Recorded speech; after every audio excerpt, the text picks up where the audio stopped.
So hey guys, welcome back to another video of the channel. और आज हमारा carbon and its compound जो कि केमिस्ट्री का फोर्थ चैप्टर है, उसका 17th पार्ट है। तो इस चैप्टर में हमने जो अभी डिस्कशन किया है उसमें फंक्शनल ग्रुप्स कल हमारे ख़त्म हो चुके और फॉसिल फ्यूल्स के बारे में हमने थोड़ा पढ़ना शुरू किया था। थोड़ा हमें कोल पेट्रोलियम के बारे में पता चला था और आज हमें स्टार्ट करना है कि ये पढ़ते हुए कि कोल कैसे फॉर्म होता है, पेट्रोलियम कैसे फॉर्म होता है। कुछ सब्सटेंसेस फ्लेम के साथ बर्न होते हैं वाइल कुछ फ्लेम के बिना बर्न होते हैं, तो उनके बारे में आज हमें डिस्कशन करना है। तो चलिए फिर वहीं से स्टार्ट करते हैं। तो कोल जो होता है हमारा, दैट इज कोयला, ये फॉर्म होता है by the decomposition of large land plants and trees buried under the earth millions of years अगो। क्या चीज़? जो हमारा कोल है ये फॉर्म होता है डीकम्पोजिशन से। किसके डीकम्पोजिशन से?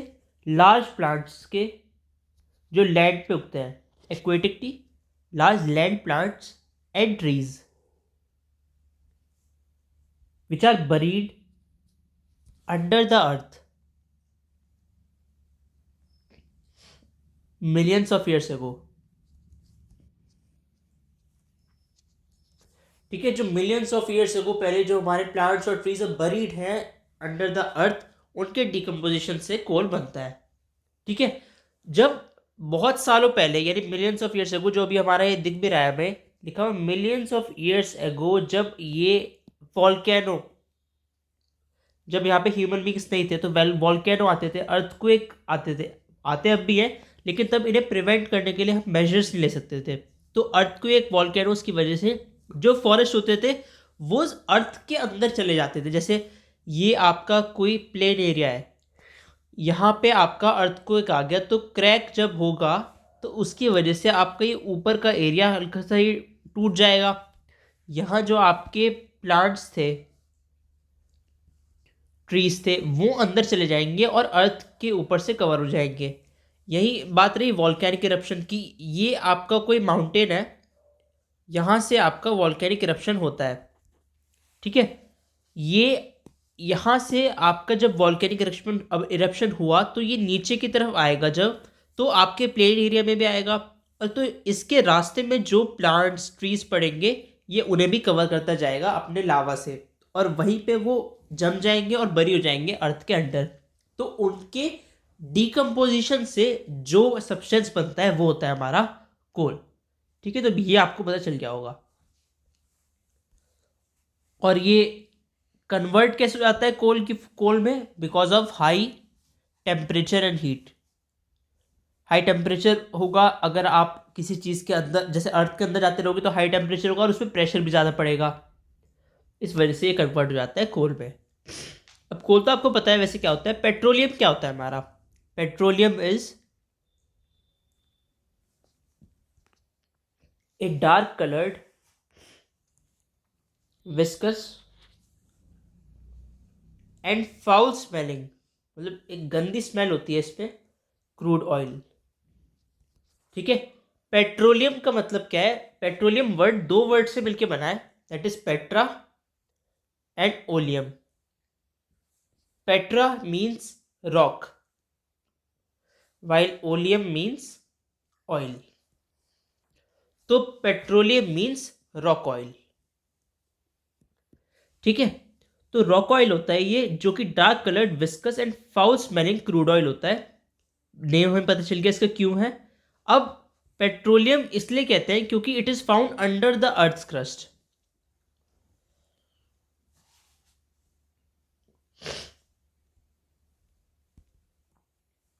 ठीक है, अर्थ के क्रस्ट के अंदर मिलता है हमें, इसलिए इसका नाम है हमारा पेट्रोलियम। जो क्रूड ऑयल अभी हमने बताया, it is a foul smelling crude oil. Crude oil का यहाँ पे मतलब क्या आता है हमारा? क्रूड ऑयल एक ऐसा कॉम्प्लेक्स मिक्सचर होता है, it is a complex mixture of several solids, liquids and gaseous hydrocarbons.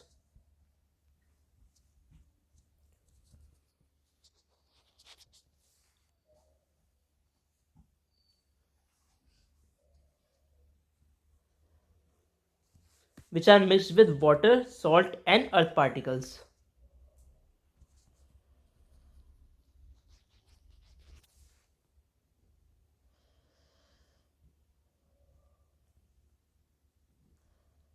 Is called crude oil. ये होता है हमारा क्रूड ऑयल।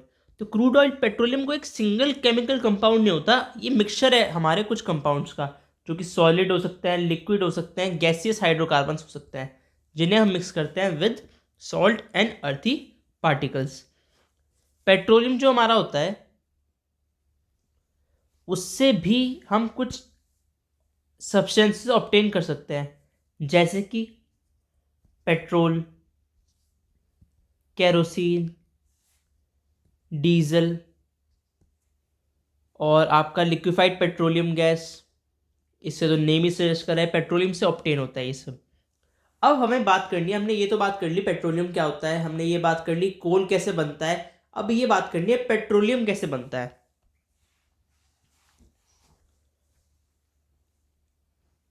Petroleums formation. जो पेट्रोलियम ऑयल होता है ये फॉर्म होता है by the decomposition of remains of small plants and animals buried under the sea millions of years ago. अब आपको लगेगा कि हम दोनों सेम से ही है, लेकिन दोनों में ये फर्क है। कोल में जो था वो हमने बात की थी लैंड प्लांट्स एंड ट्रीज के बारे में, वाइल पेट्रोलियम में हम बात कर रहे हैं buried remains of plants and trees under the sea millions of years एगो।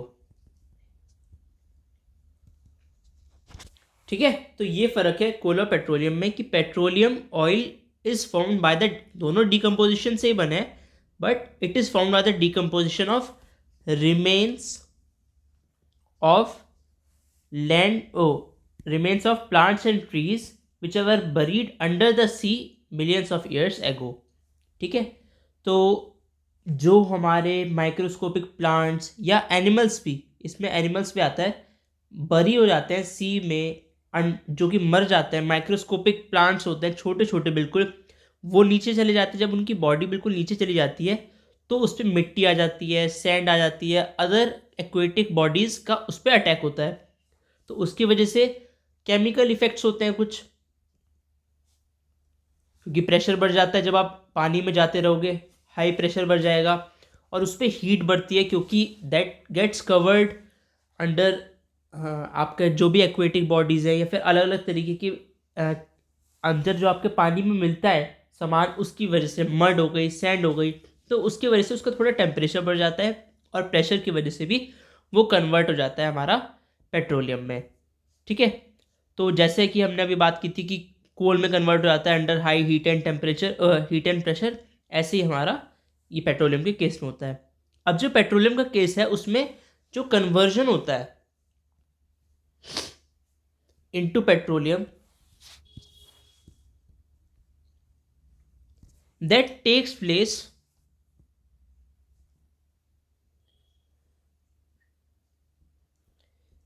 in the absence of oxygen।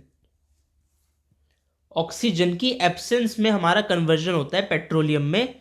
हमारे जो बाकी सब्सटेंसेस थे जैसे ये प्लांट्स, एनिमल्स, माइक्रोस्कोपिक प्लांट्स, इनसे जब हम पेट्रोलियम में कन्वर्ट करते हैं तो एब्सेंस ऑफ ऑक्सीजन में होता है, या फिर एयर भी नहीं होनी चाहिए उसमें। अब जो पेट्रोलियम हमारा फॉर्म होता है ये ट्रैप हो जाता है between two layers. Petroleum formed gets trapped between two layers of non porous rocks, मतलब उसमें कोई भी छेद नहीं होता, non porous rocks forming an oil trap, forming an oil trap. ये होता है हमारा पेट्रोलियम के फॉर्मेशन। अब नेक्स्ट जो हमारी चीज़ आती है कि why do substances burn with a flame और without a flame.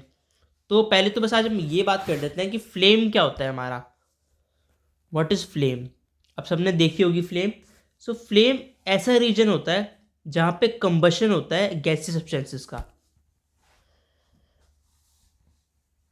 Where the combustion of gaseous substances takes place।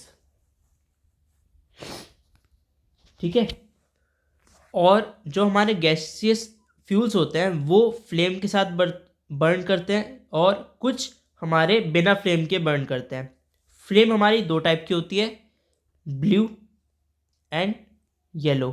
Blue आपने देखी होगी, जैसे आपके घर में गैस होती है तो उसमें स्टोव पे आपने देखा होगा ब्लू कलर की वो फ्लेम जलती है। वहीं अगर आप कैंडल बर्न करोगे तो उसमें कैंडल जलाने पे एक येलो कलर की फ्लेम होती है। अब वही जो डिफरेंस है वो अब हम नेक्स्ट वीडियो में पढ़ेंगे। सो फिलहाल आज के लिए इस वीडियो में इतना ही। Thanks for watching this video. अगर आपका कोई भी सजेशन हो so please comment down below, subscribe the channel and stay tuned for later updates. Thank you.